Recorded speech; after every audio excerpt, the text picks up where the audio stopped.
What is up, ALMS and GrandAm fans? It's Kevin here with David Land on YouTube, and today we are going to be talking about sports car racing, and more importantly, the Rolex Sports Car Series, the American Le Mans Series, its predecessor and its successor, the WeatherTech.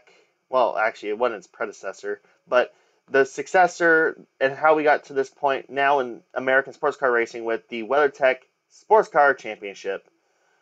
So, like I said, we have David Land, who's going to start us off with how we got to the little split thing with GrandAm and the ALMS. Okay, so this is kind of complicated as most racing splits are. It actually, you could trace some of the origins all the way back to the beginning of the 1980s when the Group C and GTP regulations for both the World Championship and IMSA GT were penned. These were high-powered prototypes that were, in the case of European regulations, built to fuel mileage regulations. In the United States, they were built to weight and power maximums and minimums, respectively. Uh, but however, about 10 or 15 years down the line, the costs had rose to a point where the boom of manufacturers that those regulations produced had eventually reached a tipping point, and that tipping point, a lot of people say on the American side, since that's what we're talking about, was the Toyota Eagles from Dan Gurney's team, which were so very dominant. They won virtually every race they entered, and they pushed all the manufacturers out.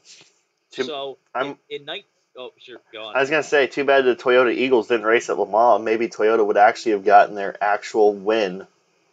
Well, the cars weren't legal. Toyota was actually racing at Le Mans with a different car, the Yeah, this TS010. yeah, it technically wasn't even a factory car, but it had support. But Yes. So what happened in 1994 was the tossing out of the GTP regulations for IMSA. What came next was the IMSA World Sports Car Formula. The most famous cars from that formula were the Ferrari 333 SP and the Riley and Scott Mark One, I think, or Mark Two. I can't remember exactly what it was called, it but was the Mark II, I think, because yeah, well, Mark Two. okay, so keep in mind the Mark II was also the direct predecessor of the Riley GrandAm Daytona prototype as well. Yes, essentially they took that car, put a roof on it, and a much smaller wing Yeah, to make the Daytona prototype. But so the World Sports Car Formula wasn't the most successful thing in the world. The thing that really saved it was, of course, the fact that Ferrari actually built a car for those regulations. and Now in Europe at the time, there were completely different regulations. They decided to ditch prototype racing entirely for a little while and focus entirely on GT cars. That didn't last for a while, but we'll get into that after you make your next point. I was gonna say probably the most famous competitor of the Ferrari prototype would be Risi Capitazione in their early days. Yes, absolutely. The Doyle Reese team was one of the most famous. They took that car to Le Mans several times. I would also like to give a shout out to the Momo team. Gian Piero Moretti was the kind of the well, he was the owner and creator of Momo, and he gave guys like Max Pappas their big time breaks in the Momo Ferrari at the Rolex 24. They would eventually win it, and in fact, the 36 Hours of Florida I think in 1998, which is an interesting thing because 1998 is potentially one of the most important years that ever happened for American sports car racing because it was where the real split happened in American sports car racing. You see, the World Sports Car Formula hadn't really necessarily solved the problem of the rising costs in sports car racing. There were still two very much diametrically opposed viewpoints in American racing at that time. There was one side of the coin that felt that race cars needed to be very much an American thing in sports car racing. The cost needed to be driven down significantly, and at the same time, it needed to be very independent from what was happening in Europe and particularly at the 24 Hours of Le Mans.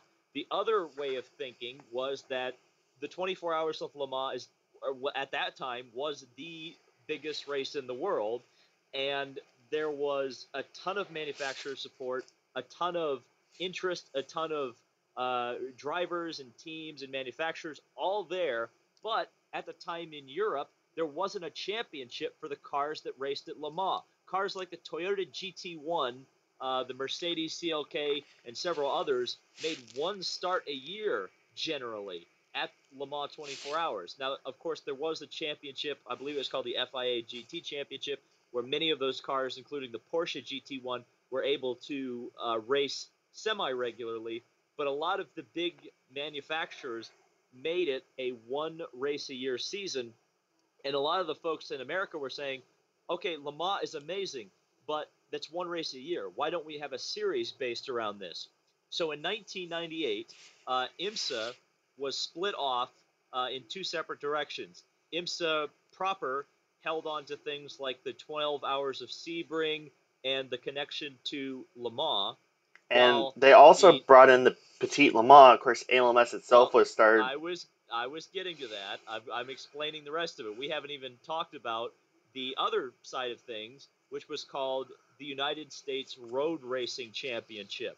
Now, this was supported by the France family, but only in a very auxiliary way, if that makes any sense. Yeah. In that the United Road Racing Championship got to have their headlining event be the 12 or the 24 Hours of Daytona.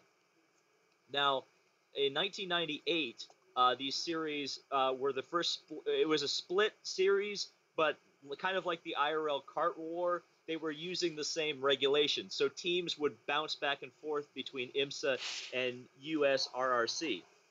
In 1999, this is where things got quite a bit more interesting, as the USRRC started to make changes to their product. They started eliminating classes that were a part of ALMS, particularly and perhaps most importantly, the GT1 class, which again, remember, was the main class in Europe.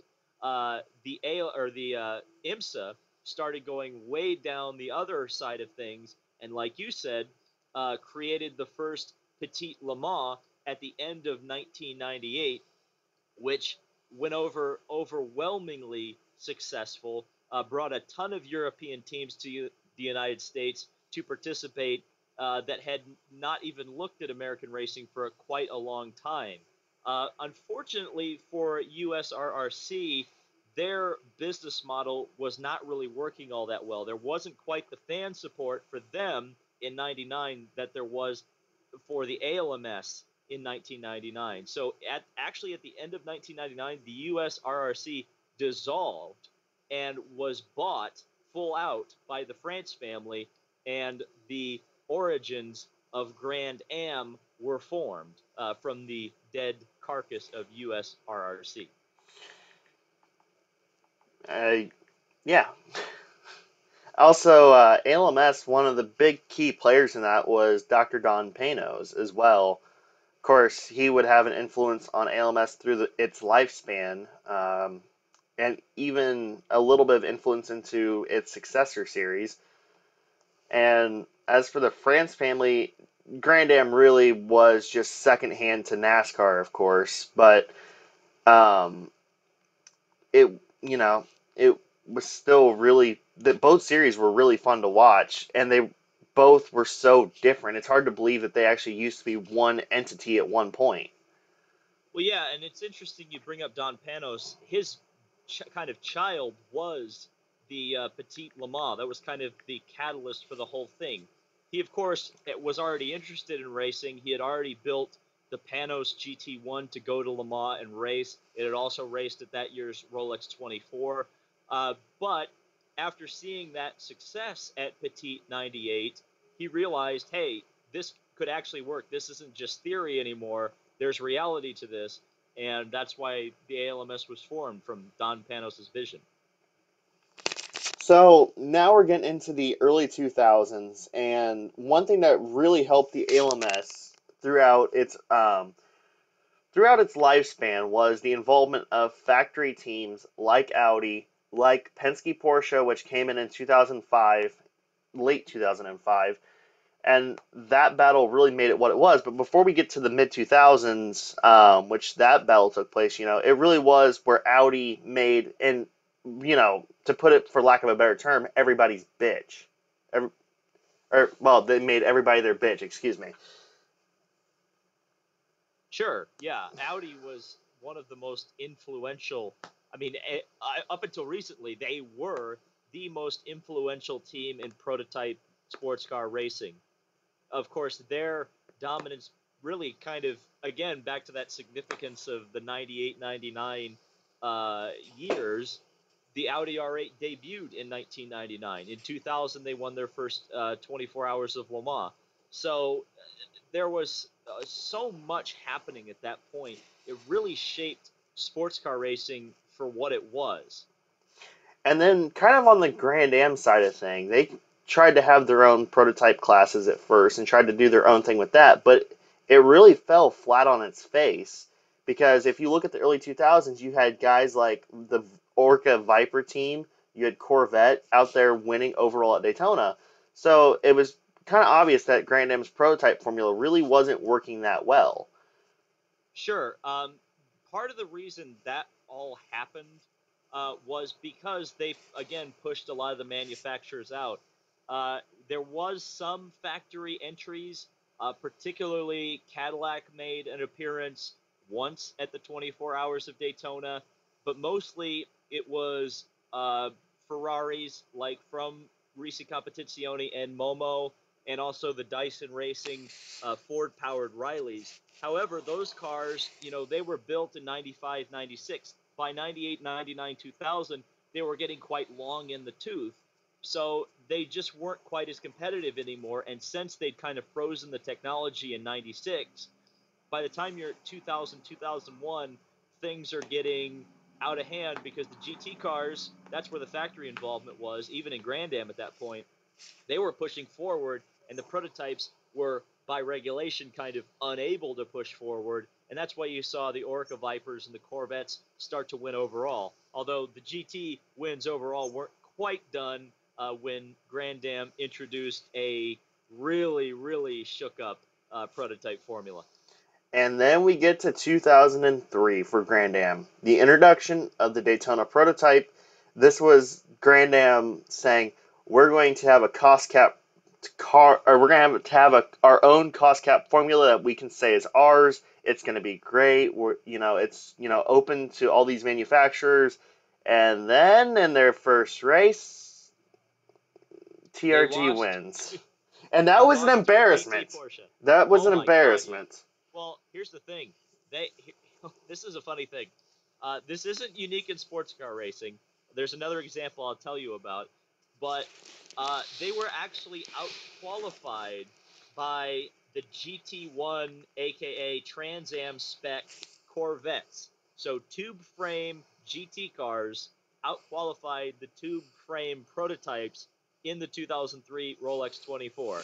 Now, what they did. Disclosure, it's not the first time a major formula change has had that to save face. In 1991, when the Group C regulations decided to integrate the 3.5-liter rules that ultimately killed the sport of Group C racing, the 3.5-liter prototypes actually qualified behind the normal Group C cars, but on the grid, they moved all the 3.5-liter cars to the first 4 rows of the grid, and the fastest cars actually started in row 5 and back. But yeah, it was definitely an embarrassing thing. They did not have a very strong grid either in terms of the Daytona prototypes in the 2003 Rolex. It was definitely a bit of a cobbled together thing. There weren't a lot of big teams, a lot of factory teams, a lot of teams that are even still around at this point. It was very hodgepodge, and at that time, it didn't look like it would be successful. But as we saw later, to its credit, the DP formula did eventually produce some pretty big grids and some pretty stellar names in the driver lineups. If you want to talk about how embarrassing it was, to the extent of it, the winning TRG Porsche finished. They won the race with 695 laps. Well, the winning DP, which was a Multimatic Ford-powered car, it finished 16 laps down and 4th overall. Now, keep in mind, this is back when it wasn't uncommon to see, guys win with ginormous margins on track. But at the same time, though, it's embarrassing when you actually have to move your new star class to the front of the field and they still suck. And also, not to mention, the first generation Daytona prototypes were ugly. Yes. The worst offender was the Fab car. No, the Pichu Chu or whatever. Put up a picture of it. It's like the Piccolo or the Piccolo or something like that. Just look it up. It's an awful looking car. They put like a cheetah livery on it. It was terrible. But I will say that Multimatic that you talked about was probably one of the least offensive dippies at that point. But certainly the Proto-Turtles or dippies or whatever derogatory term you want to call them were never the most attractive cars in the entire world. But like I said, they did bring down costs for a while, and you did see that class grow significantly. Yeah, and then in 2004, that 24 hours of Daytona was a classic because it actually started to draw big names from NASCAR. And in one car, we had Tony Stewart, Dale Earnhardt Jr., and then from, the sports car world, I believe Butch Lightyear was in that car. And Andy Wallace. And Andy Wallace. Yeah, so, and of course, if you want to talk about drama, that race produced, something fantastic. The only thing that really overshadows it is what happened to Toyota at Le Mans in 2016. But with 19 minutes to go, the suspension failed on that car, and the whole assembly shot up into the engine cover. Of course, they knew it was a problem because they were hammering wood blocks in that thing for hours. Yeah, they were trying to hold it together with bubble gum and Scotch tape. Pretty much everything you could find. Yeah. And with 19 minutes to go, and imagine the hype in the NASCAR world if Dale Jr. and Tony Stewart would have won the Rolex 24. I wish Twitter would have been around then. It would have been an epic meltdown. NASCAR on Reddit. Yeah. But I mean, it proves that there's endurance, but it also proved that the Daytona prototypes were still very fragile, but they did come a long way in that year. And of course, a Ford-powered Doran, which would later become Dallara, won the race. Yes, the old Kodak car. Yeah, in the rain, too. Yeah, I think it rained the entire race or something like that. It never stopped raining that year. And I kind of want to point out, and this is probably one of my favorite GrandAm moments. I never experienced it firsthand, but I've seen clips of it on YouTube where next race at Homestead, Max Pappas and somebody else are going door to door, and they actually knocked the doors off of the cars. Oh, that was Magnuson. He had Magnuson. Yeah, I forgot who I was talking about that with. I think it was Chris, but I mean that was just a fantastic battle. It got heated, but at least Riley proved that their car could hold up. Yeah, the Doran didn't though. And of course, went spearing off. Of course, enter the Rileys, which were ever so dominant. Meanwhile, back in the ALMS world, a little-known car, you might not have heard of it, called the Audi R8, was kind of kicking everybody's ass in the main prototype class. Yeah, the R8 was kind of, I would call it the Porsche 962 equivalent of the 2000s. Not only did Audi have their factory team, but they sold it to customers as well, such as the Chamberlain team and as well in the United States, the ADT Champion Racing which team. Which was pretty much run by somebody we might know named Brad Kettler. Yes, who got hired away from Champion to run the factory Audi team. That tells you something about how good the Champion operation was. But in the later ALMS days, he was still in charge of the renamed Audi Sport North America. Yes, exactly. And he was always in charge of the car that they entered at Le Mans, which was always the 3 car. Which was entered as Audi Sport North America even after they shut down Champion Racing and completely left the United States, which was kind of funny. Yeah, well, Audi Sport North America, gotta love them. And also, fun fact, Audi Sport North America is based in Indiana, so... Well, technically, it's not Audi Sport North America anymore. It's Audi Sport Customer Racing North America. Yeah, it's kind of funny how that works. Indiana has actually been the home base for several prototype teams, including the Nissan, the ill-fated Nissan Nismo program, in which which is kind they're of funny. in which that building is now being rented out to somebody. I forgot who. Ed Carpenter. Okay, It's the old Forsyth building. The old Forsyth Champ Car I operation was run out of there. Then it was Nissan, and then Nissan abandoned it, and then Ed Carpenter finally took it over. they even abandoned the cars there too, from what I I had heard. heard that. I had They heard left that. the cars, Yeah, which I wonder what happened to those. I uh, wonder if surely somebody took them, but I'm interested to see when they turn up again, because I guarantee you they'll turn up again, and somebody will drive it in a vintage race. I guarantee you. it'd be cool. I mean, hopefully they run it with its updated Evo package that they were Yeah, but experimenting the with. hybrid system still ain't gonna work. I guarantee you Well, that. no, well, you know what? Where the engines off of those cars went to, Yeah, they're in the CLM right now. and they're also in the back of the DPI, aren't they? No, I the believe they are. Is this? DPI is the GT3 engine. Oh, yep, you are correct. Yep. I because Nissan they had their fingers in so many damn pies in sports car racing, it gets kind of confusing. Yep. The GT3 engine is in the back of the Nismo Nismo GTI or DPI GTI. Good God, not a freaking Volkswagen. Oops.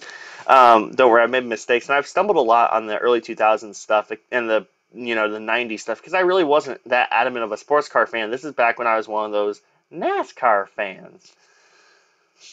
But then I reached age of reason and actually started watching decent racing.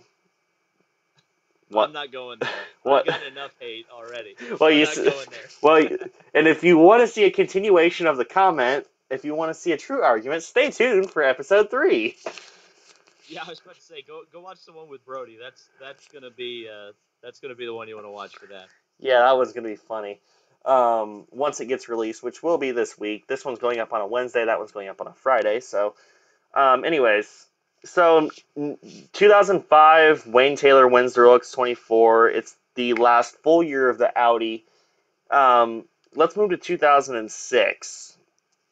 Ganassi Racing starts their little dynasty at Daytona. And we also at Sebring see the introduction of a V12 powered diesel, which would kind of reshape the LMP landscape forever, pretty much. Yes, what a significant point that was, because of course, I mean that was the debut period for the Audi R10 and a really competitive diesel platform in And sports car racing. There had been one entered in the 2004 24-hour of Le Mans. It wasn't very competitive. It certainly wasn't a factory program. But once you get to Audi experimenting with that, you knew it was probably going to be dominant. right off And the bat, they win at Sebring, and I mean, they didn't just win it; they dominated it. And of course, Audi knew for quite some time that the R8 was going to sort of be pushed out anyways because of how hampered down it was. That car was the R8 by the end of its lifespan. Not just because it wasn't because it was a bad car; it was still a fantastic car. It's because the regulations had hampered it down so much that the GT1 cars, like the Corvettes and the Aston DBR9s, were faster than it in a straight line. The only reason they continued to win at Le Mans without a factory program was because of reliability. yes. Well, they got neutered quite a bit. I know in 2005, the French organizers definitely made the BOP very favorable To towards the Pescarolo Pescarolo, who happened to hybrid. hold on, it Which happened to be French, a French car. sure, sure, and I believe a French Oreca ended up winning the race. Or no, it was Navi Team Go, wasn't it? No, that your It wasn't. Navi Team Go was 2004. 2005 was the champion team. That's right. That's right. It was the first American team to win since Ford did it in '67 overall. But And they it won was one one. too because Pescarolo had overheating problems during a very, very hot Le Mans.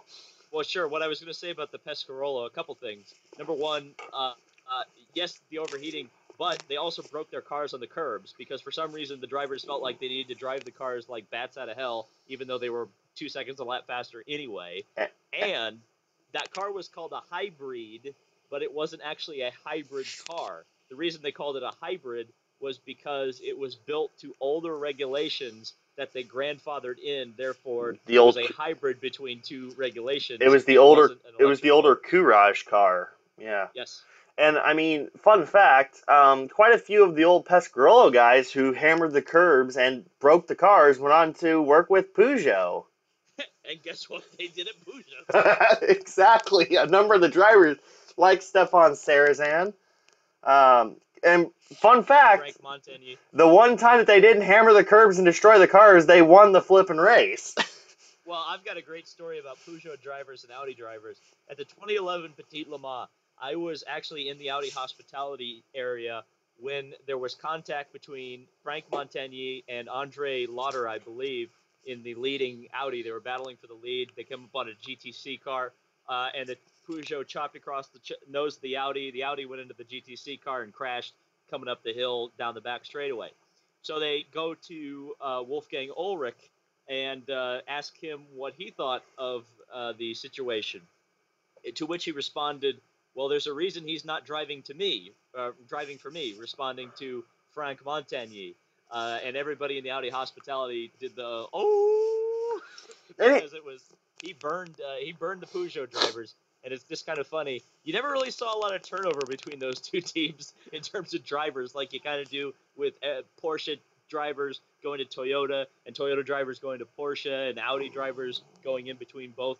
You didn't see a whole lot of that between Audi and Peugeot. There was definitely not a lot of love lost between those two teams. I mean, I don't really want to stay on this topic too much because we're really just diving into Le Mans, but a couple notes on Peugeot. I mean, 2010 they really screwed up. They pushed the cars so hard until they would break. I mean, they really wanted to make a statement, and they did, but it was not in the light that they wanted. And I mean, Dr. Ulrich, a note on him was he was probably one of the best team bosses ever. I'm not saying that because I'm a biased Audi fan, but he would not tolerate bullshit. But if you wrecked a car and he knew that you didn't mean to, of course you never mean to, but if he knows it was a genuine mistake or something happened, it'd be easily forgiven, like Mike Rockenfeller in 2007 at Tete Rouge. Sure. Yep. And that was a big blunder, but Mike Rockenfeller stayed with Audi until 2012. Yeah, well, I think you have to understand if you're a team manager that if you put young drivers on your team, they will make mistakes early on. But if you stick with them, a lot of times they will pay dividends down the line. Yep. And I mean, Dr. Ulrich is a very respectable person. And actually, the most I've ever seen Dr. Ulrich pissed off was 2011, where the Peugeots were essentially sending their two other factory cars to play blocker for their car and the Audi, their car that was still in it, and the Audi. Obvious with advantage to its other car. And Dr. Ulrich made a very pissed off phone call to Peugeot. And of course, it's not the first time that he's actually been adamant about something. I remember 2010, he actually marched down to the Audi-powered Spiker guys because they actually slowed up and caused the Audis to fall a whole safety car queue behind the Peugeots when Nigel Mansell crashed. Mm-hmm. And so he actually marched down to the Audi-powered Spikers, the same power plant that powered the old R8, and yeah, and then he also did the same thing later with BMW when Augusto Farfus, I think it was, kind of ran Tom Christensen off the track in the Porsche curves. Well, I mean, I can't blame a guy for being impassioned about his project. I mean, that's why they won so much, is because, he was kind of the Roger Penske for that organization. He's just relentless. And then we seen what happened when Ulrich and Penske went head to head. Oh, it's fantastic. Yeah. Some of the best sports car racing ever. I mean, 2005 for ALMS, I mean, it was Audi's game. And then you had Porsche that was coming in. 2006 was a weird year for ALMS because you had this weird, boxy, ugly-ish looking RS Spider, the first generation of it. And then you had, this partial season that was shared between the R8 and the R10. And, that but the real highlight of that battle was 2007 and 2008, Well, where that's when you had Acura come in and really not only turn up the heat on Porsche, but they turned up the heat on Audi even more than the Porsche. And we haven't really talked about how significant the Porsche RS Spider was in terms of America. And in some ways, it almost kind of hurt the ALMS in the long run, that car, because it did kind of run all the privateers out of P2. And when all the manufacturers pulled out and left in 2000, at the end of 2008, things kind of started the downward spiral for the ALMS. yeah, and I mean the RS Spider. I mean Roger Penske tried to go to Le Mans, and they wouldn't let him because he was considered a factory team, and they don't want factory entrance in LMP2. Kind of baffles me why Onroke and Oak Racing were allowed to go, even though they weren't like an actual factory team, but they were the manufacturers of the car. But that's beside the point. Well, it wasn't like Penske was bringing his Penske chassis with a Porsche engine. He was bringing A a Porsche car with a Porsche engine. funded by Porsche. Yeah, and then we've Yeah. seen how dominant that car was. I mean, the RS Spider not just changed the landscape of the ALMS, it changed the landscape of LMP2. That before the RS Spider, LMP2 was a class where if you stayed out of the garage for probably about 5 or 6 hours, you would probably win the flipping race. They were the butt of a joke. I remember I think it was 2007.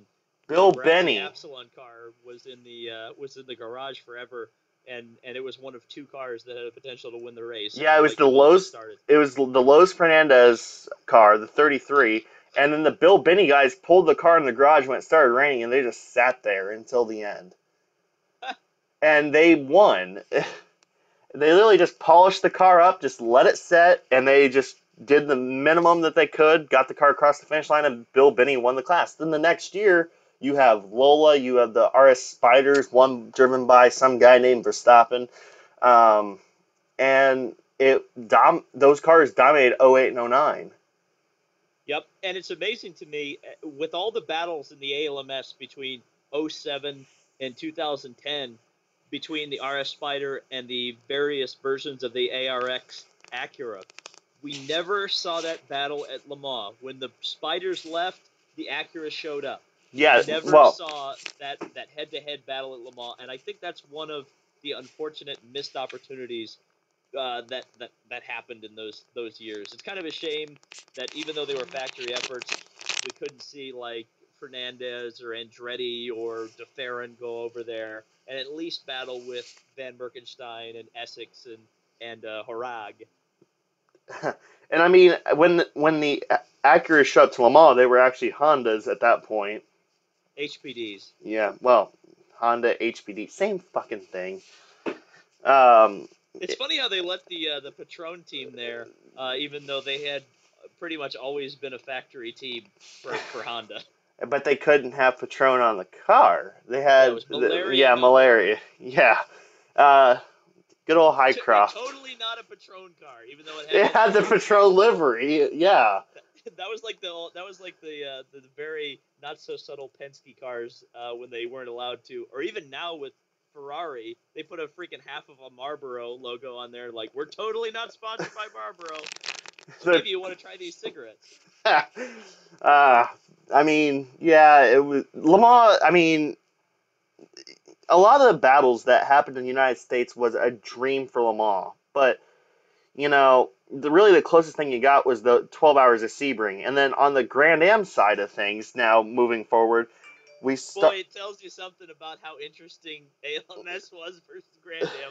We've been talking about the ALMS for like 15 minutes and totally forgotten about Grand Am. And then on the Grand Am side of things, you had the same Daytona prototypes with Ganassi winning all the time. You had a lot of Rileys, and you had a lot of Rileys, you had a lot of Crawfords. Nobody cares about the Fab car because that went out. Well, that became the Coyote when Eddie Cheever bought it. But I will say this about the freaking the Rileys, and particularly Ganassi. Do you remember in the Grand Am days when they literally put a cash bounty on anyone who could beat the Ganassi guys? And it was Gainesco. Cash.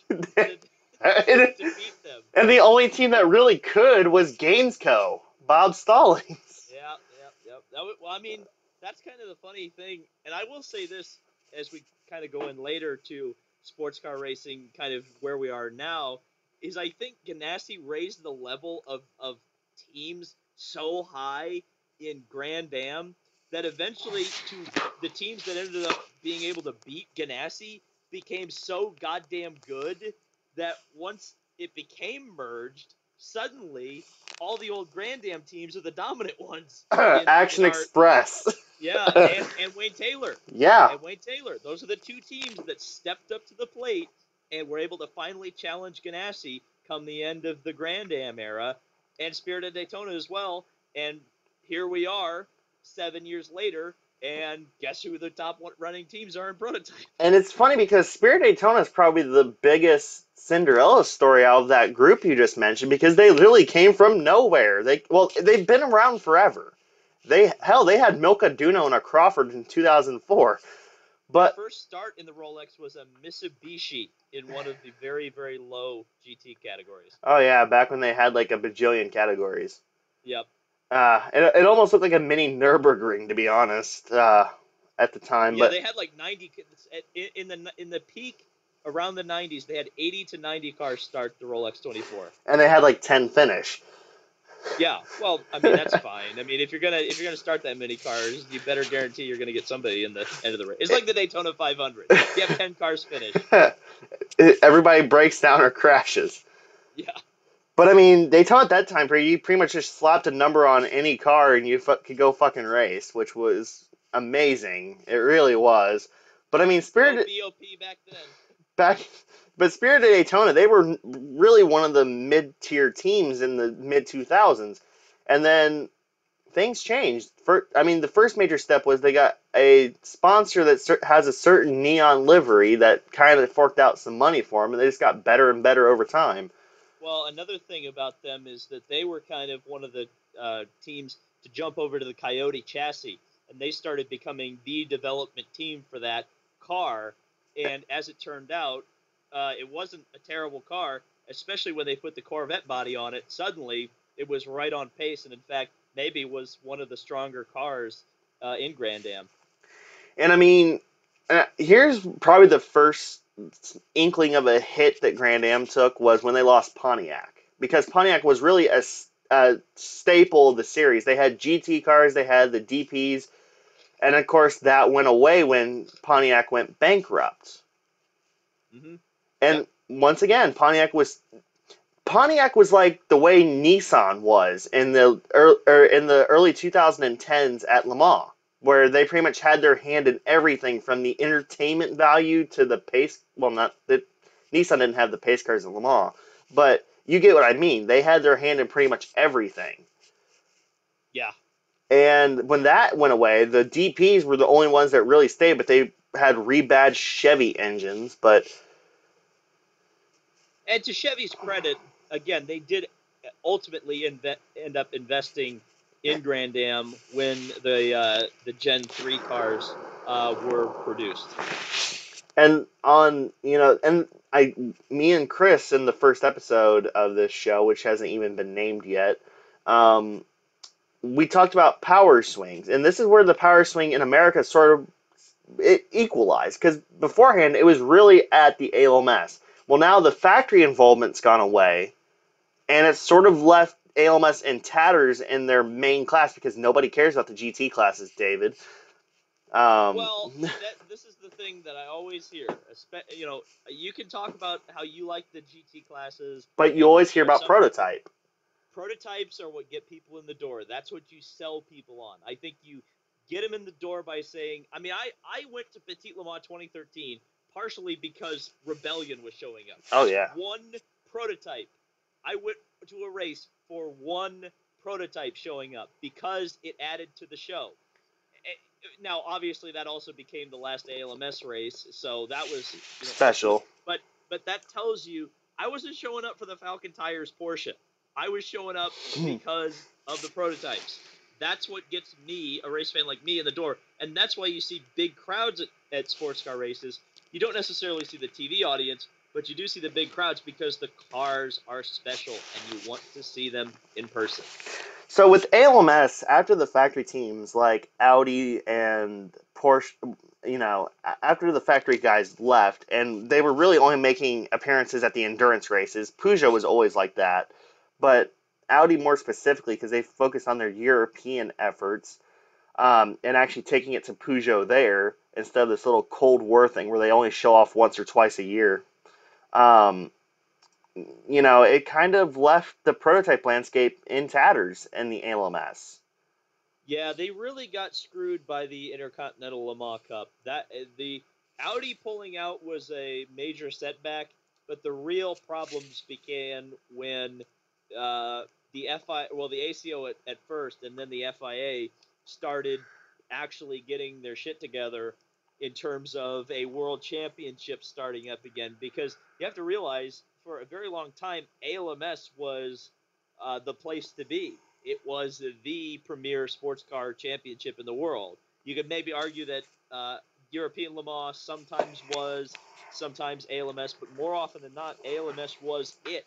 So if you wanted to get exposure, you had to be at Sebring, you had to be at Petit, and of course Le Mans. But Le Mans was a non-championship event for pretty much everybody until 2010.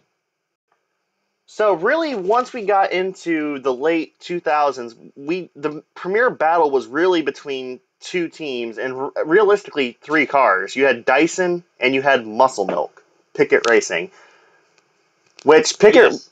Pickett Racing themselves kind of weathered the storm. They were there. Dyson was a former LMP2 team with the Porsche RS Spiders. They were second hand to the Penske's, and then Dyson was there in really P1. And they both weathered the storm, and they became the two major players in ALMS. What was kind of funny about that era was it definitely proved that you can have a good race with only two cars. And the races were fantastic. Yeah, it was kind of funny how those cars balanced each other because, of course, the Muscle Milk Pickett Acura, or I guess at that point it was an HPD 03A alphabet soup. But that car was very, very fast. It was much, much quicker than the Lola Mazda that Dyson used. Fun fact about Dyson, they actually at one point tried a KERS hybrid system on that car. So there was a hybrid that raced full-time in the ALMS for a little while. But the Muscle Milk car was fairly unreliable, and so the Dyson car was fairly reliable. So what would happen was if the Muscle Milk car would break, the Dyson car would go a couple laps up. We saw this at Road America in, I think, 2012. Dyson car would go a couple laps up. The Muscle Milk car would drive around like a bat out of hell, make up all their laps, and then they'd come down the straightaway on the last lap side by side, which was always kind of funny. And then, we haven't really hinted on GT classes that much because, and I'm going to sum it up in one little paragraph. Uh, you had one class in GrandAm. It was cool, but it wasn't great. It was kind of a mishmash of cars. You had GT2, or well, it was just called GT at this point because GT1 was long ruled out after they had enough of Corvette killing Corvette. And then GTC was brought in, which was an all Porsche class, and then also Prototype Challenge was brought in too. And we're just now getting off the effects of that disaster. Yeah. Well, it wasn't necessarily a disaster. It was a Early on, it was a bit of disaster at the end. Sure. Well, it was a stopgap measure. I will defend Prototype Challenge for like the first 3 years. Once you got to 2011, 2012, when the P2 category in ALMS was at 5 or 6 cars, I think you could have gotten rid of PC and told those teams, all right, you need to buy a P2 car or go down a level to GTC. Eventually, P2 became unnecessary, or PC became unnecessary in that series, but it stuck around because I think the ALMS people and eventually the United Sports Car people really liked the fact that the people who were coming into that series brought a lot of cash and were willing to continue to pay entry fees. So it's a bit of a shame on that one, but that's how it goes. And we paid the price with 20 cautions on average at the Rolex 24 when the merger happened. Yes. Yeah. But we'll get to that. And meanwhile, on the GrandAm side, you really haven't missed much while all this is happening at ALMS because, again, it's still Ganassi kicking everyone's ass. However, to a major surprise, Brumos Racing won the 2009 Rolex 24. It was really cool to see. David Donahue on the driver lineup. And then in 2010, the Action Express, which was still at the time a proxy team for Brumos, won, and they beat all because of a mistake. I believe it was on the part of a fellow named Graham Rahal, where he actually thought something was wrong with the car. He brought it into the garage, and nothing was wrong with the car. Yeah, it was just tire buildup or something, wasn't it? Yeah. So he cost them and they were leading the race by almost a lap. Wasn't that the whole Champ Car team as well? I It was like Justin Wilson and Yeah, Justin Wilson was in it. Guys. You had AJ Allmendinger. Well, no, Allmendinger wasn't in that with Ganassi that year. I don't think he's ever driven with Ganassi at Daytona, but it was Scott Pruitt, Mamo Rojas, of course, the most successful duo in GrandAm history, and that's going to stay that way for flipping ever. And that's not a bad thing. And then you had Justin Wilson and Graham Rahal. No, it wasn't Justin Wilson. No, I thought you were talking about the Michael Shank car. No, I'm talking about Ganassi. Yeah. No, Wilson never drove for Ganassi at Rolex. I thought he did once. No, never drove for Ganassi. No. Oh wait, what? No, it wasn't Alex Lloyd in that car. I forgot who was the fourth driver. They may have just ran 3 drivers that year. I don't remember. I think it was maybe Juan Pablo. No, Juan Pablo was in the O2 car and he blew a motor on that car around midnight. Then it was Dixon? No, Dixon was always in the O2 car. Jamie McMurray? O2 car. No, then it had to be Jamie McMurray, because if it wasn't Jamie McMurray... No, McMurray was always in the O2 car. But they always split the NASCAR drivers. They never put both the NASCAR drivers in the same car. Yeah, they did. When? 2010. Oh. Here, you know what? Was it It wasn't Kimball, was it? I don't think they ever put Kimball in the Rolex car. It might have... No, Justin Wilson did race with Ganassi. He did? Yeah, and it was Max Pappas in the 01 car. It was Wilson that messed up on that one. Because Max Pappas was in the 01 car, Scott Pruitt, Rojas, and Wilson in the 02 car. Hold on, I got to scroll way down on Wikipedia because they finished like buttfuck last. It was Scott. No way. It was Scott Dixon, Dario Franchitti, Jamie McMurray, and Juan Pablo Montoya. Okay, who was in the Ganassi car? Who was in the Graham Rahal car? There wasn't a Graham. Well, wait. I think Graham Rahal may have raced with. They may have actually raced with Mike Shank that year in their. I believe they only ran one car, which was the Crown Royal number 60. Oh no, they did run 2 cars. It was Allmendinger and this is the 6 car. It was Allmendinger, Frizzell, Patterson, and Michael Valiente. Whatever happened to the Valiente guys? But in the other car, it was Burt Frizzell, Oswaldo Negri, John Pugh, and Mark Wilkins. So Rahal wasn't in 2010 at all. No, but Ryan Hunter-Ray was in it with Level 5. Man, we are way off the beaten path. What are we even talking about? Well, Level 5 was one of those cars that we could do an entire podcast on Level 5. Yeah, they kind of bounced around between both series. Because he had more money than God. And now he has an orange jumpsuit. Yeah, well, I doubt he'll spend that long in prison. I honestly think he'll be out with good behavior. I guarantee you. Parole. Yeah. But that's another story for another time. Yeah. But anyways, so moving forward, now we get to 2011, 2012-ish. And this is where we start to see signs of a merger happening. Well, 2011 and 2012 was the first year we seen the Generation 3 Daytona prototypes with the Chevy Corvette bodywork that can be fit on pretty much any car. We seen that with the Riley and the Dallara and the Coyote, which were really the big 3 chassis makers in GrandAm, because Dallara was formed from Doran, Coyote was from Fabcar, I believe. Yes. And then Riley was just Riley. Well, wait. I I thought the Coyote was formed off the remains of the Crawford. No, Crawford Yeah, it was was the Crawford. It was no. the I'm no, pretty the Coyote was the Fab car. the Coyote. Yeah, the Crawford was its own entity though until Onrook bought them up, and now they're the manufacturers of the Nissan DPI chassis, Mm, which is a fun fact. So Crawford still technically exists. And, barely. and of course, keep in mind, in the early Daytona prototype days, you still had guys putting their own names on the chassis, like Kevin Doran, Max Crawford, Bill Riley. Well, that was the thing about the early Daytona prototypes is that it did actually open the door for American chassis manufacturers to produce a car for a major series at a lower cost price point, and they could actually sell chassis and also run their own factory programs. It did work for a while.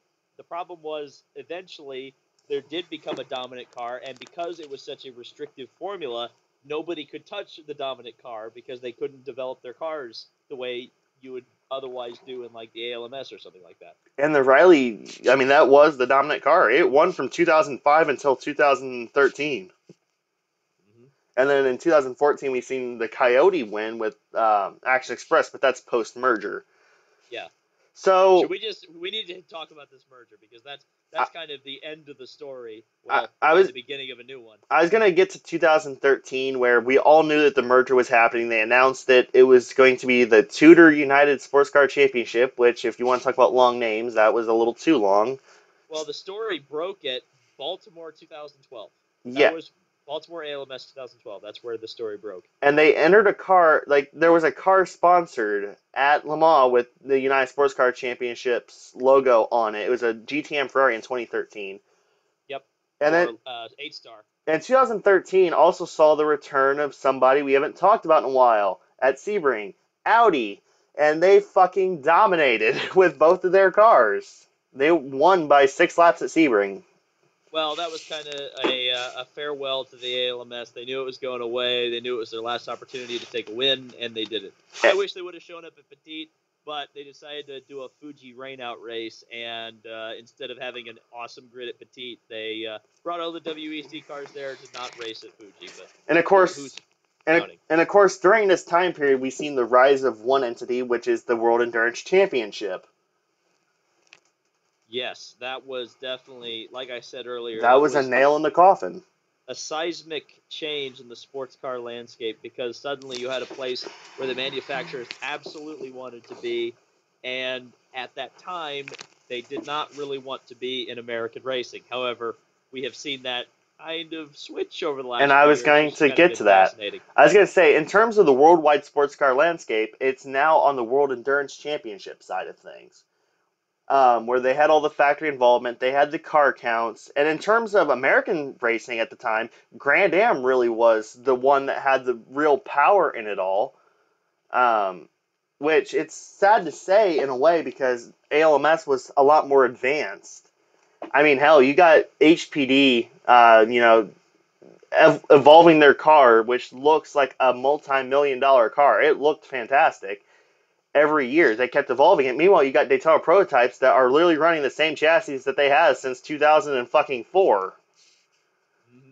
And it all just came down to GrandAm was just more cost effective to run. Well, hold on a second. Now you see, Sam, uh, you have to realize that they were bankrolled by NASCAR. This is That's it. something we haven't even touched on at all, but the whole series was propped up because they needed the Rolex 24 as an event at Daytona.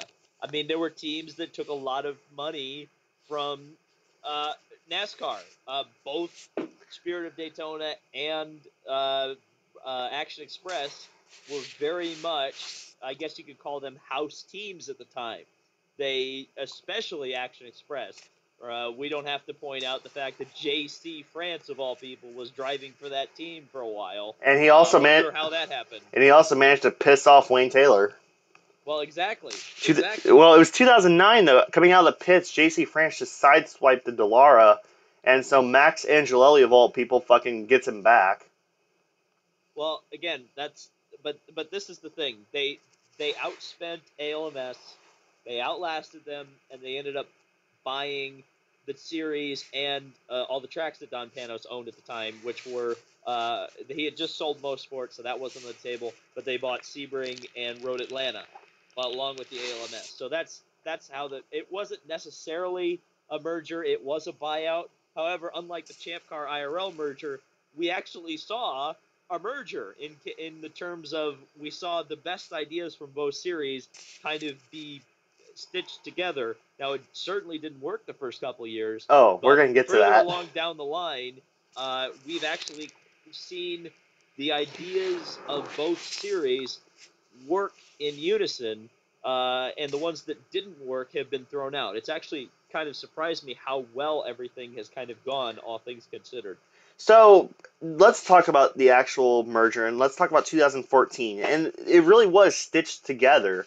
You show up at the Rolex 24, you have these Daytona prototypes and these very, very elegant, exotic-looking LMP2 cars together on the same track, and they just didn't look right together. Then you got Prototype Challenge, that remained untouched. You got the GT class from ALMS, where now you have Porsche factory involvement, you have Corvette, you have Risi Ferrari, and then in the GTD class, it was really a mix of GTC and the old GrandAm GT class. And at the time, it looked nothing like it does today in terms of the GTD class.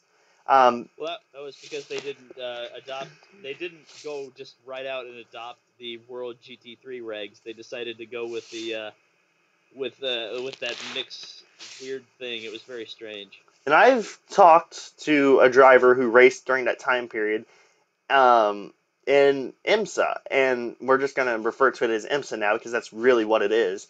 Um, and the first race was a good race, but in terms of officiating and public relations, in a way, it was a blunder because you had that whole debacle in GTD where they said, okay, well, you messed up. We're going to give the win to Flying Lizard. Oh, wait, sorry, psych, Flying Lizard. We're giving it back to Level 5, which was a very inconsistent decision. You had the major wreck of Memo Gidley into the back of the Risi Ferrari, which the Risi Ferrari would later go on at the next race at Sebring and cause another big wreck, which led to the driver getting suspended.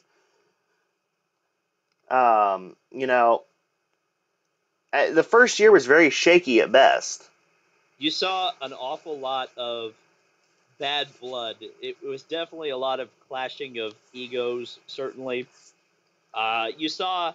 I think, especially in the real ugly part of the merger to me was prototype regs. Yeah, well, Because ultimately, I felt like you didn't really need to put GP and P2 together. I mean, it was like trying to balance apples and oranges. It just wasn't.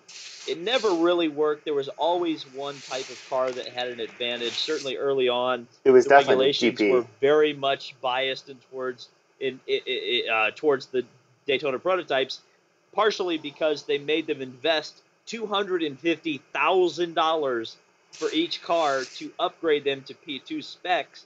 Uh, to me, a new P2 car is what? $50,000 more than that?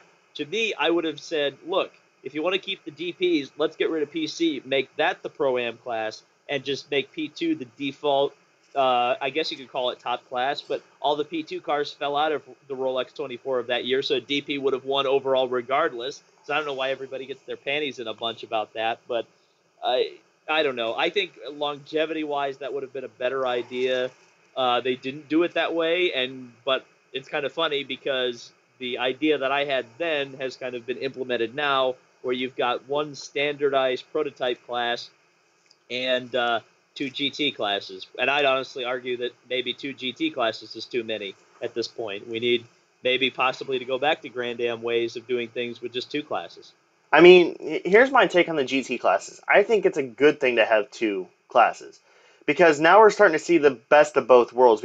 And here's a little known secret about ACO: they don't like their cars that were built for their classes competing against a different formula.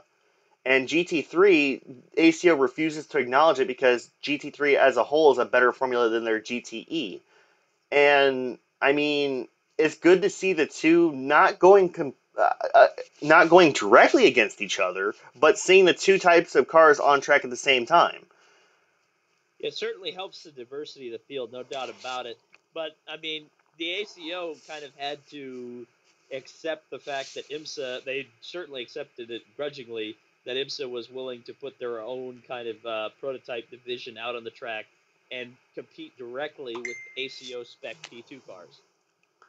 And then 2015 saw another decent change, and that was with a new race director. And they started to really mend some of the stuff that happened, or some of the damage that was caused in 2014 by the inconsistencies in the rules, the inconsistencies in the rulings by the race stewards. And we've seen a new race director brought in by the name of Bo Barfield, who just came from IndyCar at the time.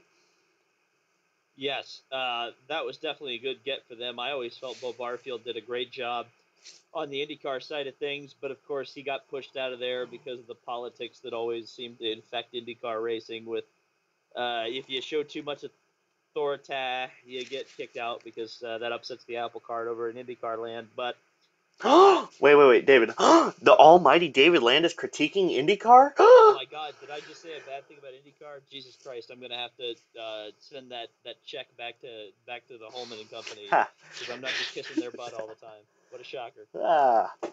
Now the only thing to make this a completely off fucking podcast is if David was to actually compliment NASCAR.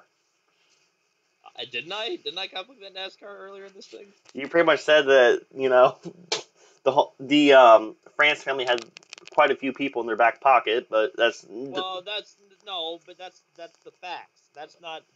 I wasn't necessarily judging them, but but it people is need to true. realize that they were funneling. I mean, it's the same thing that the IRL was doing and Champ Car was doing at that time. They were funneling a ton of money into the teams to keep them afloat, so they would have cars on the grid. Vision This is Racing. what. Yeah, I mean, A car yeah. that's openly owned by Tony George. Well, at least rather they be open about it than just say, well, this is Action Express Racing. Wow, we don't have any major corporate sponsors. I wonder where they're getting all their money. Yeah. And then so the merger happened. Daytona was a good race, like I said, but it was and in terms of publicity, it was a flop.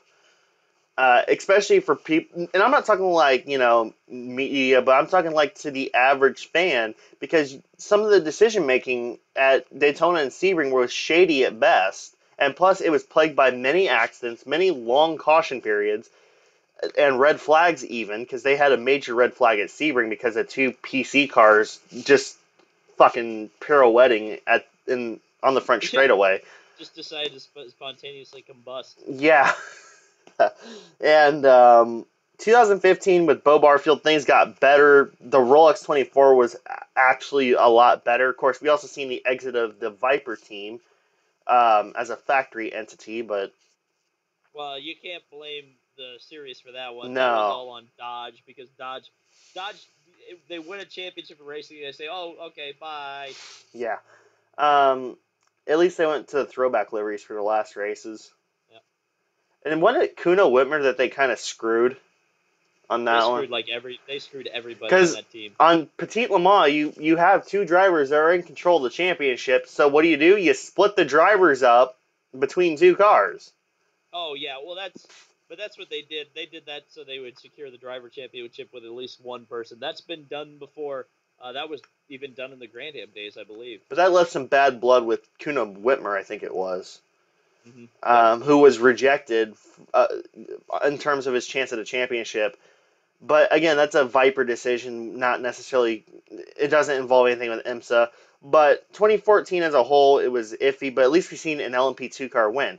But the real balance shift in terms of P2 to DP came in 2016 with your favorite team, your favorite driver, Pippo Durrani, and ESM winning the Rolex 24 and Sebring.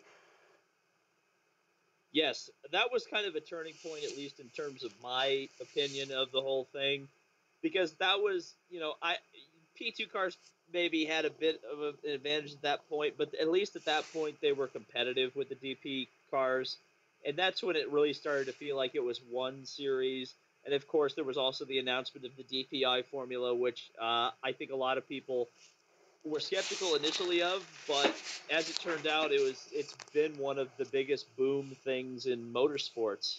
And I mean, the announcement of the DPI, it was kind of like, and then we started to see the climate of worldwide sports car racing start to get a little bit shaky with WEC starting to experience issues. And they were in talks of adapting the DPI format into the World Endurance Championship. They were well into talks about that. And Well, they were thinking about allowing them to go to Le Mans, but they weren't going to adopt that class full stop. But I mean, the point being, though, is once again, the FIA doesn't like formats that work better than what they use, so No. which is like an ongoing theme, which is why you won't probably see a DPI car at Le Mans anytime soon. But the DPI's debuted. It was the first season. There was teething issues. It has to be said with the DPI's in 2017 because it was an all Cadillac show. Well, you're always going to have those teething issues. Anytime you introduce a new formula, you're always going to have the guys who get out of the blocks early. Of course, the Cadillac was the car that was the most developed. In fact, Dallara themselves, building their P2 car, actually designed the Cadillac first and then put their own bodywork on that. That's kind of why that car was so successful right out of the box, because it was developed the earliest. And if you actually look at the aerodynamics of not just the Dallara P2, but also the Cadillac, and then put that side by side with the Porsche 919, start to look at that, because Dallara, fun fact, was the manufacturer of Audi and Porsche's LMP1 chassis, and they took inspiration from that heavily, and they incorporated those far superior LMP1 aerodynamics into their cars, and it worked.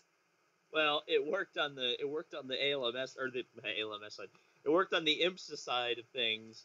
But the Dallara hasn't particularly been the most competitive car on the world stage. That's but Orica. That may be down to the Gibson engine more than the anything else. But the engine is spec. Yes. And let's go into the global thing real fast. Now you have four manufacturers. You have Orica and Onroc, which ironically you can trace their roots back to the same company, Courage. Mm-hmm. It's just that when Pescarolo flaked off from Courage and did their own thing, well, Pescarolo essentially became Onroc when Henri Pescarolo himself went bankrupt, trying to beat those goddamn diesels, and destroying a Peugeot in the process. And then thanks, Benoit. Yeah. And also the fact that Peugeot was like, no, we're not giving you another car after they fucking caused a flat tire on the 7. You know what's funny? I think that was the one Peugeot driver that ended up in an Audi. It's Benoit Turlier. There's the only guy who wrote one off completely. So maybe he was a paid agent the whole time. All right, we need to go flip your dick off in that Peugeot, so we don't have to race that one anymore. Yeah, let's take out one of their 4 bullets for our vastly inferior R15. This is my conspiracy theory. Benoit Turlier was a sleeper agent by Audi, and he was sent out there to kill Pescarolo's sport by killing a Peugeot in the middle of the night, so they couldn't tell that it was a fake crash. And then meanwhile, I forgot who it was. I think it was Christophe Bouillon that caused that little tire debacle. And Jean-Christophe Bouillon. Who? Missing a... Yeah, JC Bouillon. But he fucking just barely clipped the tire of the factory Peugeot with his splitter, and it, instead of like stopping the car in the pits and letting the crew push you back because you'd get disqualified if you reversed, but your crew guys can push you back. And that was like one of those weird loopholes in the rules that I found out about in 2012 with Toyota when the engine died in the pits, but that's beside the point. Instead of doing the sensible thing, they had to do the Peugeot thing and do an entire lap with that tire flailing and just taking apart everything in the back. Yep. And they caused a safety car too. They literally. I wish Chris was here to do the Eduardo Freitas. We got that. Sloza. Well, okay, so here's the funniest call from Eduardo Freitas, and we'll jump back to IMSA here in a second, but it was from this year's Le Mans. Will car manager of car 1 tell your driver to please remove the car from the track? please remove the car from the track. It is in a dangerous position. Like, he's trying. The car just stopped. It's Andre Lauder. Poor Andre. He's just sitting there on the track, and Eduardo's yelling at the team director for the one Porsche to get the car off the track. And you know what the rule is? If the marshals touch the car, it's not good. And, they can't really move the car. Well, this is one time Eduardo Freitas has bent the rules saying, we are going to remove the car from the track. If you can fix the car, you are allowed to continue. Well, yeah, they didn't want to have to throw a safety car that late in the race because it just would have really screwed everything up and maybe even allowed a P2 car to win that thing overall.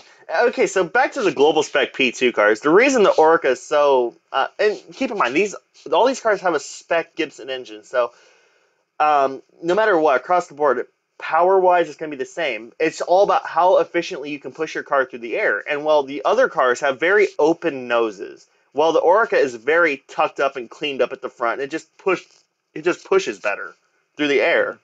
I mean, yeah, that's pretty much how that one works out. So obviously it's a superior car. And plus you have Orica, who, well, they excel at pretty much everything they do except for Toyota. Well, it's also that car is very much an evolution of an LMP1, well. And the LMP1 R1. I mean, that wasn't.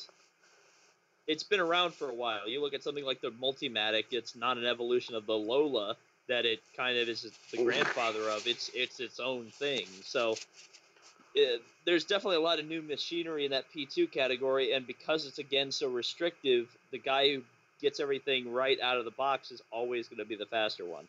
And then it's funny how everybody else but Orca were granted their evolution kits already, and Orca protested that too, but. Well, I don't blame him, but I'm sorry, but that's the rules you agreed to. I've never liked the global spec P2 rules. I think they're absolute dog doo-doo. But their official reason for it is more cost capping, but let's face it, it's trying to push people into LMP1 as well. Because, you have a spec engine, you have, 4 chassis. If you're someone like BR Engineering, your only chance to compete in sports cars, which is really your only business, is to go to P1. Yeah, I think they would have ended up going to P1 anyway. I think a lot of teams used to use P2 as a testing bed because they shared the same chassis. They still do, I believe.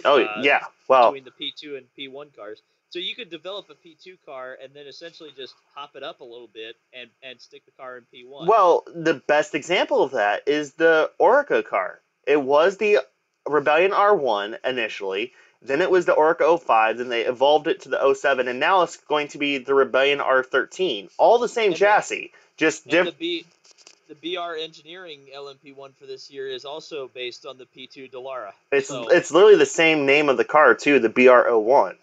Yep. But, I mean, it just proves that you can jump between classes pretty easily. It all just comes down to the power plant in the back. But that's my problem with the Global Spec P2 is that you've taken away that opportunity for a new company to learn in a lower series, maybe take a pay driver in there to help you pay for the development of the car. Now you've got a very restrictive thing. Unless Multimatic's planning on building a P1 car, you've got some trouble there in your development, in my opinion. Yeah, well, so back to IMSA, we really see the power shift in global sports car racing shift back because now LMP1, it's really a suffering class. And it almost looked like it's going to be put out of its misery there for a little bit because you had Porsche that pulled out. We were talking on Skype the night that Porsche pulled out, too. And then Audi pulled out, which was sort of really the first sign of the shaky environment ahead. And you can go back and listen to the show I did with Chris when it's uploaded.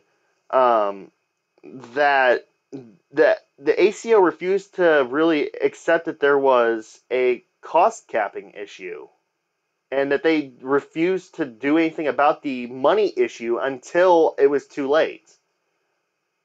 Sure, but I think a lot of the P1 hype is like, oh God, it's dead.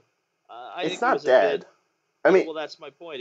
It was a bit premature because now you've got a bigger P1 grid in WEC than you've ever had in the WEC era. So exempt from 2012. Well, 2012 I would consider a bit of a weird year anyway, because you had a lot of 2011 spec cars early on that were allowed to compete, so it wasn't quite the same deal. For this formula of WEC, it's easily the biggest grid we've had. So now on to IMSA. Once again, the power has really shifted back into IMSA's favor because once they got rid of in the prototype at least, and that's really the emphasis of the video is the prototypes, because GT cars have really stayed, or the GT classes have really stayed the same. The only major real difference is in GTD, where they went from the former GTC and IMSA GrandAm's GT class, which was really a stitched together class anyways of cars from everywhere. Sure. They're instead of that, they have global spec GT3 machinery, which it shows it works really well, but unfortunately, I could see that having some financial issues later on because there's so much investment in those cars. Well, you're right. There's definitely talk about the GT3 cars being too expensive. That class is probably going to see a rethink at some point down the line. Hopefully, they don't let it implode before it gets to that point, but who knows? And then, I mean, in terms of prototype, once they got rid of the Daytona prototype versus P2 thing and adopted their own formula, that's when things really stabilized. Where now it works because now you have, these you have these P2 cars, and then you have these DPIs that are based off of the P2 cars. Well, it also helps this formula as well that unlike some other series, you do kind of have a spec platform, but you don't have a spec platform because there is customer engines and chassis that you can acquire, and those customer chassis you can take to Le Mans. So that's been a big selling point for a lot of teams getting into the sport. Has been that kind of ease of entry. If you got the cash to buy a Multimatic or an Oreca or a Ligier, you can get right in and start racing in IMSA. You don't have to just align with a manufacturer or beg Cadillac to provide you with a car. That's not the barrier of entry. Yeah, and we've seen how well that's sort of worked out with being able to go to Le Mans because now IMSA is a major stepping stone to going to Le Mans in prototype classes. Yep. And we've seen it so well, and it benefits both parties really well because look at the grid from this year's Rolex 24. You have teams like Joda Sport, who, almost won Le Mans overall last year with the same cars. They came over here, they didn't do as great at Daytona, but they were still there on the grid, and they were a major competitor.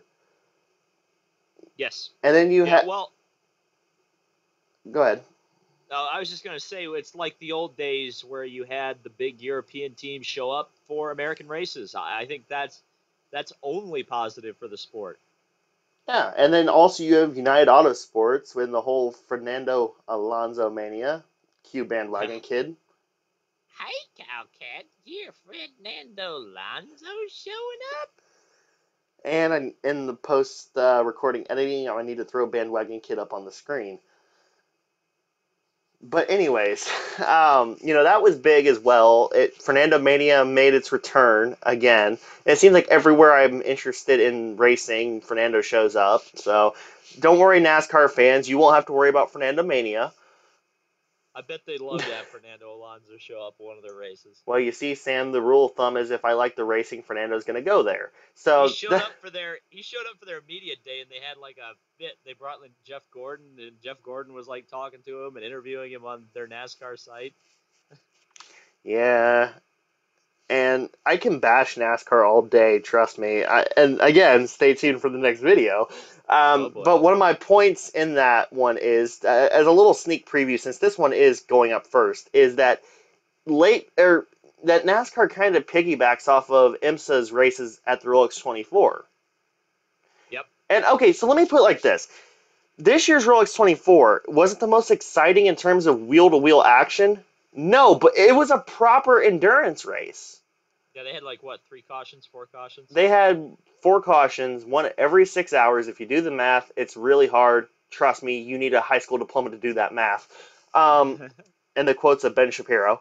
Um, not gonna get political. Anyways, but it was a proper endurance race where yes, the Cadillacs were out in front, and the Penske cars were there until one had issues and the other one got taken out by Felipe Nasser probably. Um, because the 31 car always takes out the competitors. Uh, it's a sad but true statistic. Or they park the car and get a full course yellow. And then they're right back up there. But yeah.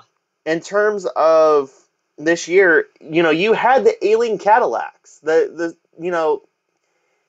was amazing because we didn't know if those cars were going to go or not. The Skype call was certainly pretty lit because we didn't know when those cars were going to go. They were going too. Mm-hmm.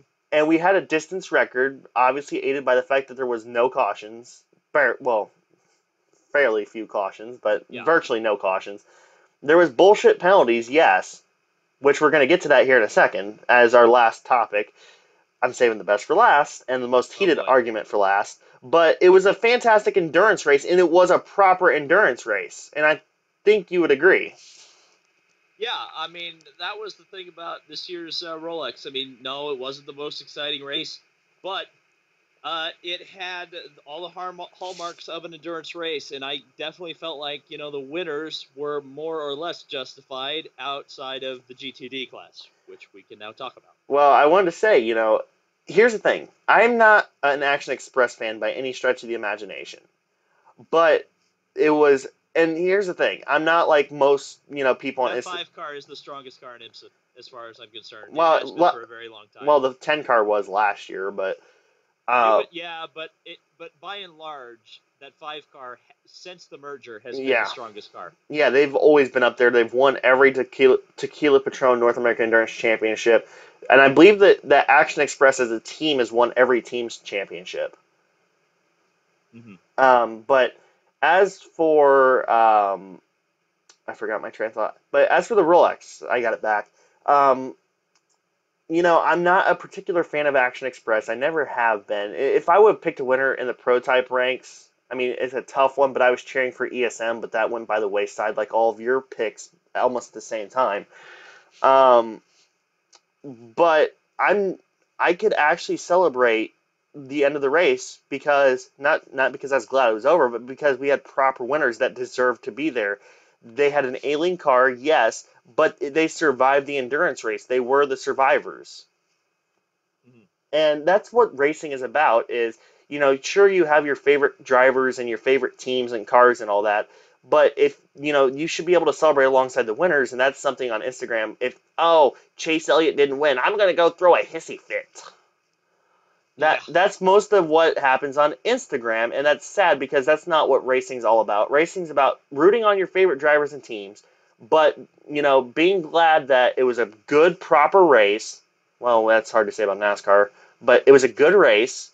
It was entertaining, which is what racing is about, and everybody got out of the cars safely. Yes. And we should be happy with those 3 bullet points alone, and I was at the Rolex. Sure. So now let's go to the bullshit. Yes. You see, Sam, if you guys did not know, David owns a IMSA team, and he's heavily biased towards his IMSA team called Land by Montaplast Racing. I own the name. I gotta assume that these people that own that team are some kind of distant relatives or ancestors of mine, because Land isn't the most common name in the entire universe, that's for sure. Well, you see, Sam, is it like one of those scenarios where you're like Kyle Cuthbertson and related distantly to Dan Gurney?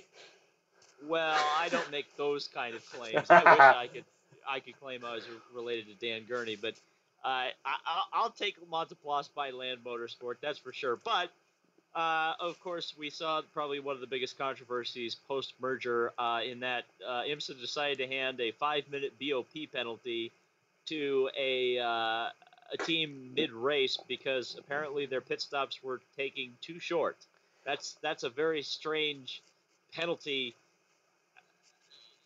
It's one of the strangest and most baffling penalties I've ever seen handed out. The commentators were confused by it. Everybody was confused by it because they were almost 2 laps ahead of the GTD field. And the repercussions of that is now we have a 30-second minimum pit stop time, which it's not like it's a new concept in sports car racing. They do it at Nürburgring, which is the most noteworthy example, where literally you don't rush around. If you they will literally change tires on every pit stop at the Nürburgring because they have the time to. It just depends on how many laps you've done. Now, I don't mind a minimum pit stop. I actually think that's a good way to keep pit stops safe. I wish IndyCar would go to something like that, because sometimes I think IndyCar pit stops are absolutely batshit. Dale Coyne. Exactly. I think they're really going to seriously hurt somebody one of these. Well, they have. Yeah, well, exactly. I mean, this again, that's something I think is not necessarily a bad thing. Again, my criticism of this is based solely on the fact that they decided to hand out this penalty in the middle of the race. If you're going to take a win away, that's fine, but let it settle on the track and then solve it in appeals court later. Don't hand out a penalty like that takes a win away from somebody, especially when eventually they ended up getting back like 1 lap behind the race, and that means the 2 or 3 laps they lost with the 5-minute penalty, they would have been 2 laps up on the field if they were running the race as a legit contest. I mean, that's absolutely ridiculous. I'm sorry, and it really did feel, and this is kind of a conspiracy kind of feeling from me, but it felt like because they were a lap and a half up on the field, IMSA was giving them that penalty just because they needed to get that battle back close again, which was absolutely ridiculous. I kind of want to throw this out there. The guy who is managing the car, Peter Barron, who never seems to get a good break in sports car racing. He always has issues somehow. His one real break was 2012 with Star Works. But when they won Le Mans, they won the North American Endurance Championship. But also Peter Barron went into a really bad hissy fit, and it's understandable over Juan Montoya Indy in the GrandAm era. Yeah. That's kind of funny, but Peter Barron ever since just hasn't had the luck. I mean, and he was very adamant about that penalty too, and it was a bullshit penalty. And you want to talk about IndyCar's pit stops being unsafe. It'd be nice to see a minimum pit stop time. I mean, it takes the competition away from teams like Team Penske, but that's not a bad thing. Well, I just like to see him slow the pit stops down. That's my main problem, because again, you see them rush into the pits. They make an 8-second pit stop, and sometimes you see people get run over in the pits. Sometimes that's why you see a lot of pit fires, because the drivers pull away from the pits too early, even though now they've got an anti-stall kind of deal where it will mostly prevent a car from getting in gear while the fuel buckeyes engage. But again, we have still seen fires in the pits for various fuel spillages. There are just things that happen when you're rushing through a pit stop that can happen and are very dangerous. I mean, God forbid somebody forgets to put a wheel on properly and Buddy Lazier. Well, yeah. Well, imagine if that wheel had gone out into the track and clipped somebody in the head. I mean, it's one of those things that can happen, and I would much rather have people not rushing in the pits than have some sort of an accident. I mean, another one, 2012 Mike Conway at Indianapolis. Yep. They had a broken front wing, and they decided, we're not going to fix it. Well, guess what? Or they were going to fix it on the next lap. They sent him back out, and he never got back around to the pits because he spun out in turn 1 and almost damn near took his head off on the catch fence. Here's a point I wanted to make. Most of the changes for safety are reactionary, and I've used that word a lot the last couple of days, are reactionary to stuff that's already happened. Why can't we get stuff that's precautionary? And because it upsets the apple cart. You don't want to upset the apple cart. I mean, and I hate to bring it up, but the halo and the aero screen are all direct reactions from what happened with Justin Wilson. And I mean, you can't say that the halo was reactionary because of Jules Bianchi. It wasn't. I'm sorry. And I can tell you from being a heavy equipment operator that halo would not have withstood that impact because the machine he hit weighs about 8 tons. Yes. That halo would have been crushed under that machine. It wouldn't have done anything. And I'm sorry to say, and it's unfortunate that it happened. Yes. I mean, I hate seeing anyone get injured. I hate seeing accidents happen because racing isn't about the accidents. It's about the racing. And, I want to see everybody get out of the cars at the end of the day the same way that they got in, unscathed. And for people who want to see accidents, who want to see the big one, I'm sorry, but I have no respect for you. And, I'm sorry, but, yes, accidents are, they're a draw. It's like WWE. You don't just show up just for the divas, you show up for the action. Well, some people show up for the divas, but that's beside the point. And wrecks are not the central part of motorsport. The motorsport is the central part of the motorsport. So that's my take on that one. That's like my one beef, where it's not all about the wrecks, it's about the racing. Sure, and that was kind of my point. The entire point of my Daytona rant. Daytona 500 rant was, it feels like a lot of times, racing, particularly NASCAR, and I didn't really want to get into this, but you do see that attempt to manufacture drama, and a lot of times drama is wrecks. So, and here's another little preview on the NASCAR versus IndyCar show, where we actually talk about how NASCAR promotes the wrecks as the action. Where on the commercials you see wreck after wreck after wreck, but IndyCar doesn't do that. They focus more on the prestige of the Indy 500, or if we're on the build up to Indy 500 month. And then IndyCar has they put that Dixon wreck in their promos like immediately, and that made me a little bit cringy. Yeah, same. I'll be honest. They're not unguilty of that, but they don't do it nearly as much as NASCAR. And I'll tell you, the Dixon wreck scared the ever-loving shit out of me because I was in a pretty prime position to witness it. I was in turn 1, and first off, I'm a major Dixon fan, and also, to the point of where I altered my my Target jersey to not be Target, but it's still a Dixon and 9 on the back. And hopefully they release a PNC jersey because I'm going to burn that Target jersey. But, well, okay, one of them. The other one's staying framed because it's actually autographed.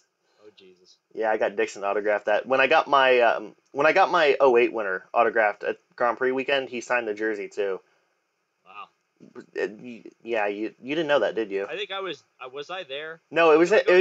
You was in turn 7. You was watching the Indy Lights race, I believe it was, and I just ran back. I just made the start. Because remember, I was Dixon was the one autograph I was going for that day because I just got my 08 winner, and it took until the end of the day to get it, but I got it. And Dixon got a fucking kick out of the censored jersey. And then he and then he proceeded to race Tony Kanaan on golf carts. Well, they always do that. Yeah. Well, now they can actually do it with different sponsors and different teams. But still, the Dixon wreck scared the ever-loving Christ out of me, not just because he's my favorite driver, but because he is a driver on a sport that I love. And, and I hate to say it, but he almost died on that wreck. It was by luck that he landed the way he did and where he did. If it would have been inches different of a landing, it would have been a different result. Absolutely. And, it's terrible to witness that, in person or on TV, no matter what. Yep. So, no doubt about it. And of course, I would have hated to see, the Instagram fallout where, IndyCar's barbaric and blah, blah, blah. But well, that always happens. It was unfortunate what happened at Pocono in 2015 for several reasons. But one of the reasons was there was a really terrible crash. Everybody forgets this, but Charlie Kimball went in the catch fence during qualifying. Oh, yeah. I remember specifically on Instagram, everybody was talking about how dangerous IndyCar was and how, oh man, I'm worried about tomorrow. And I thought to myself then, I was like, well, you did it. And David just... Oop. David.